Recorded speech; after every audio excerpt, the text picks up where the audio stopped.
Good morning, class 8.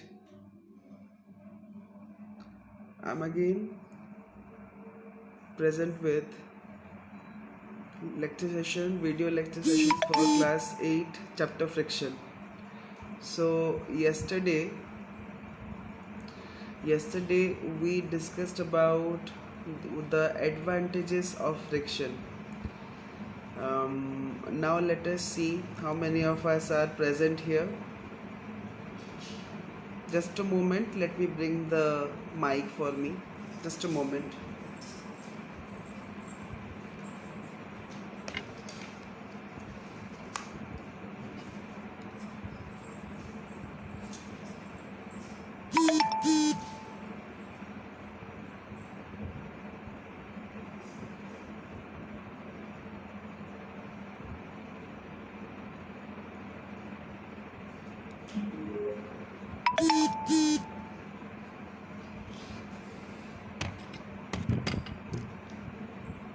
Good morning, Nibriti. Good morning. Hope you all are doing well.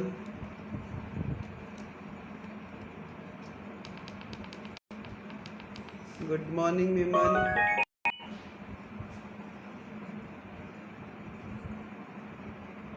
Good morning, Sanchita. Good morning.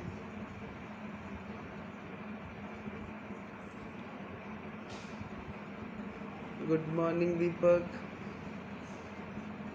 Good morning, Champrabha. Good morning, Khushi.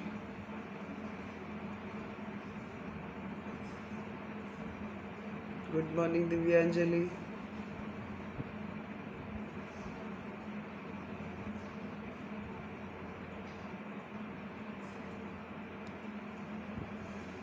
So, yesterday we had a discussion regarding the advantages of friction.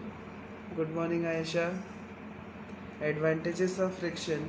So, we talked about number of things where uh, friction was helpful to us. Okay, some cases where friction is really required is walking, braking or applying brakes, holding things, rolling off the wheels, lighting a matchstick, and so on. These are the areas where we really require friction. Okay, but at the same time, good morning, Saurav, good morning, Siddharth. But at the same time, friction causes a lot of problem to us. Okay, friction causes a lot of problem to us, and today we are going to talk about the disadvantage or disadvantages caused by friction in our day-to-day life. We will try to keep today's lecture session as short as possible. Okay, as we are running short of time, and I think we have only like 15 odd minutes with us, so I won't just lengthen up everything. Tomorrow we can discuss. We have a lot of time with us now. Okay, so let us try to figure out with one example. Say Siddharth is Siddharth is given a task of pushing a box. Okay, there are two surfaces. One is a rough concrete surface, and the other is a smooth marble surface. One is a rough concrete surface, and the other is a smooth marble surface. The box is the same. The box is the same. So in which case Siddharth would have to apply less effort in order to move the box?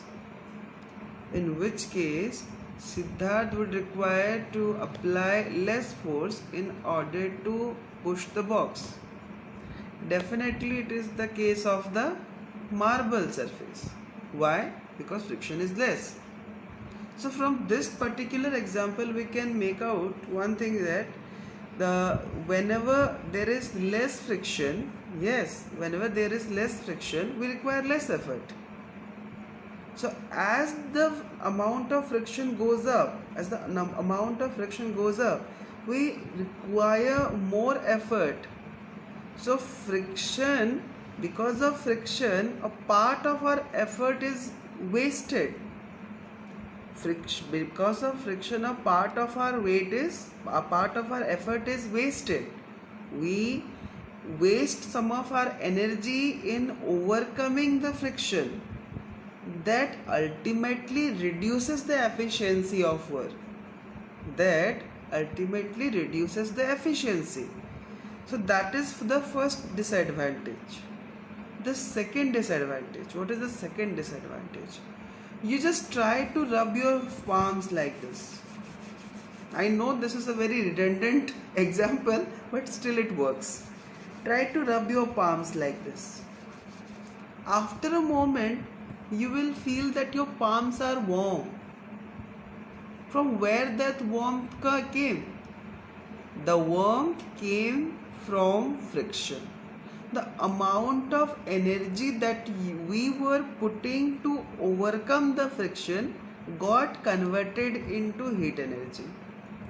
So the part of energy that we were supposed to do work, productive work out of it, got converted to heat energy, which is of no use to us.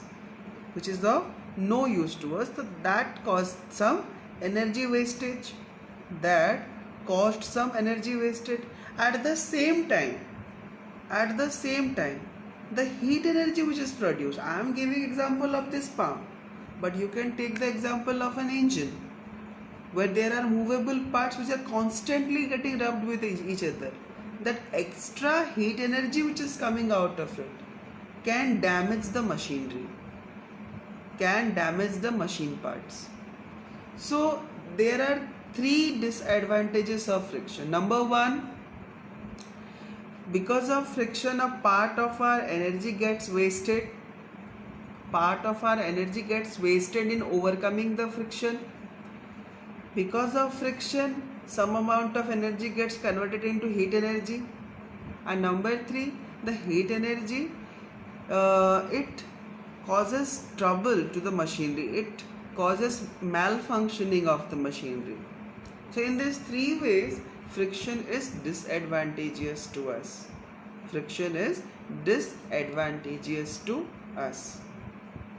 Now, if friction is disadvantageous, but friction has got advantages as well, so that is the reason we call friction as a necessary evil. Though it comes up with a lot of problem, it causes us lot of nuisance, but still it is required, and that's what makes it a necessary evil. Something which is necessary, but still it is harmful. Not harmful, disadvantageous. That's what why we call it as a necessary evil. So this was about friction. Now, as we have now talked about friction, I remember that a class before yesterday we had a discussion up to static friction. I told you up to static friction, है ना? I told you up to static friction, and the next two types of frictions were left. So today I will just I'll be telling you it in brief, the next two types of friction. So let me just tell you what is static friction. It is the friction that is present between two surfaces when there is no relative motion between them. For example, if this box is placed on my palm and there is no relative motion between the box and my palm, so I would say that there is static friction between the box and my palm. Okay? Now, the next type of friction is sliding friction. Now, what is sliding friction? So, if this box starts sliding on my palm, okay, there is some relative motion between the two. If this box starts sliding on my palm, the friction which is present between the two surfaces will be known as sliding friction. So the friction which lies between two surfaces when one surface is slide over the other is known as sliding friction. Okay? Now the question for you all: why sliding friction is less than static friction? Why friction helps us in jumping? It helps you to make grip on the ground. I won't say it helps directly in jumping. It won't. It doesn't help. It doesn't have any role directly with the jumping cushion. Okay? So my question is, see, sliding friction is always less than static friction. I will give you one example. Okay? You try to push a box. You have to put a lot of effort in order to make it move. That is, in order to change its state from rest to motion, you have to apply a lot of effort. But the moment it starts sliding, the amount of effort applied reduces. The moment the box starts sliding, the amount of effort you are applying is very less. That tells us about sliding friction. Sliding friction is much less than static friction. I want to know the reason why sliding friction is less than static friction. Why sliding friction is less than static friction? Just try to give your answers. Why sliding friction is less than static friction?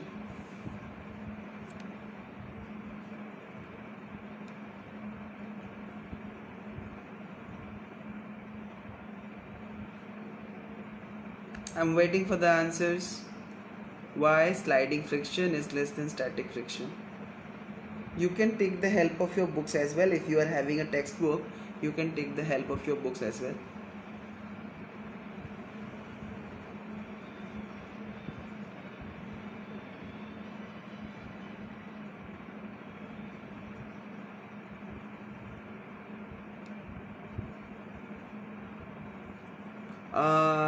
Yes, relative motion, but that's not the accurate answer, I would say. Motion plays a role, but that's not the accurate answer. You are very close to the correct answer. Nibriti, you're very close to the correct answer. I reckon none of you are going through the text. Yes, Kushi, relative motion plays a role, but that's not the accurate answer, the most accurate answer. You have to ponder into the cause of friction. In order to get the answer for this, you have to go into the cause which causes friction.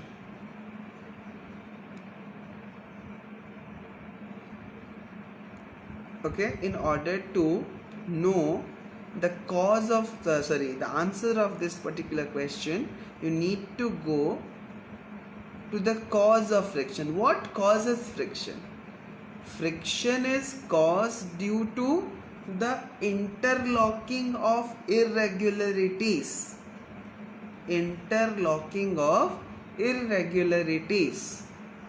Okay, let us take the example.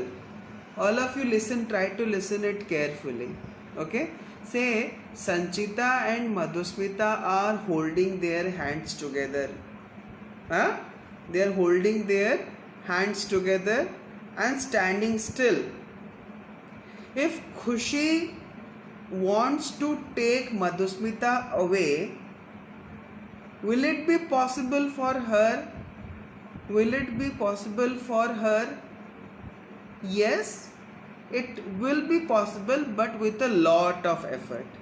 If Khushi tries to snatch away Madhusmita from Sanchita, when both of them are holding their hands like this, it will be very difficult for Khushi to take away Madhusmita from Sanchita.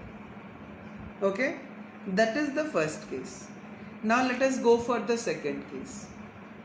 Now, If Sanchita is standing like this with her hands open and Madhusmita runs and keeping her hands open and tries to snatch Sanchita's hand, will it be possible for her to snatch her hands? No, because that time the amount of time available to snatch the hands is very less. Same thing happens for irregularities. When two surfaces are at rest with respect to each other, the irregularities hold each other very firmly. But when there is relative motion, the irregularities don't get enough time to interlock themselves. And when there will be less interlocking of irregularities, there will be less friction. This is the cause why sliding friction is less than static friction. Because the irregularities don't get enough time to interlock themselves when two surfaces are sliding over each other. This is the reason why sliding friction is less than static friction. Because there is no time to interlock. I hope you have understood. If any one of you have any doubts, please post your questions now. I have only 5 minutes left for this class. So whatever doubts you are having, please note them down in your note copy. Tomorrow you can ask me the doubts in the live session if time permits.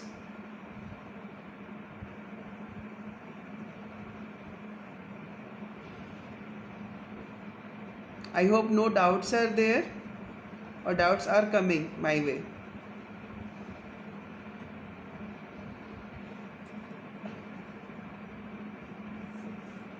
Let me see how much time is left.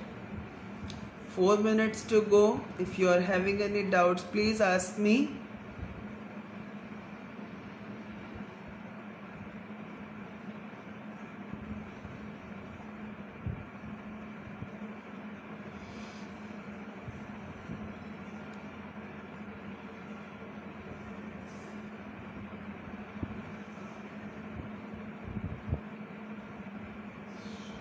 Okay, fine, Nibriti. I would suggest you people to please go through the textbook. Tomorrow there will be a recapitulation class. Whatever we have learned during the last few days, I'm going to discuss all those things tomorrow once again. And whatever doubts you are having, please note them down and go on asking them. Or you could do one thing, you could post your questions in the group so that I could see those questions, note them down, and finally we could discuss them in the class. Okay, what cause of friction is interlocking of irregularities. Miman, I'll be able to explain you tomorrow. I don't have much time left with me. It's already 11:30 and your class is going to over. Don't worry, Miman. Tomorrow I will be here only. Again, I'll be explaining everything to you. Till then, goodbye. Stay home. Stay safe. Bye-bye.